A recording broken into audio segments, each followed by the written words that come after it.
খবর 24 সাথে আপনাকে স্বাগত। নতুন নতুন খবর জানার জন্য আমাদের চ্যানেলে চোখ রাখুন। মিছিল সংক্রান্ত মামলায় ফের ধাক্কা রাজ্য সরকারের। চিড়িয়াখানার বাণিজ্যিকরণের প্রতিবাদ মিছিলে অনুমতি দিল কলকাতা হাইকোর্টের ডিভিশন বেঞ্চ। মিছিলে উপস্থিত থাকতে পারবেন বিরোধী দলনেতা শুভেন্দু অধিকারী। সিঙ্গেল বেঞ্চের পর বিজেপির মিছিলে অনুমতি দিল বিচারপতি হরিশ ট্যান্ডনের ডিভিশন বেঞ্চ।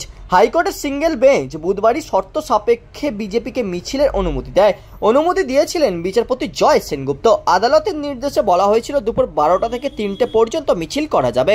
রবীন্দ্র সদন থেকে জাতীয় গ্রন্থাগার পর্যন্ত 1000 লোক নিয়ে মিছিলের অনুমতি দেওয়া হয়। সেই নির্দেশকে চ্যালেঞ্জ করে ডিভিশন বেঞ্চে যায় রাজ্য। বৃহস্পতিবার ডিভিশন বেঞ্চেও সিঙ্গেল বেঞ্চের নির্দেশ বহাল থাকলো।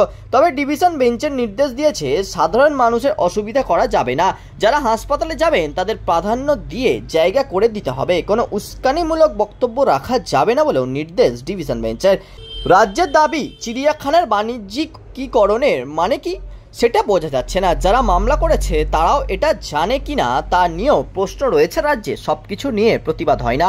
সওয়াল করতে গিয়ে রাজ্যের প্রশ্ন, হাইকোর্টের রং কেন লাল করা হবে সেটা নিয়ে কি প্রতিবাদ করা যায়? ব্যুরো রিপোর্ট, খবর 24/7।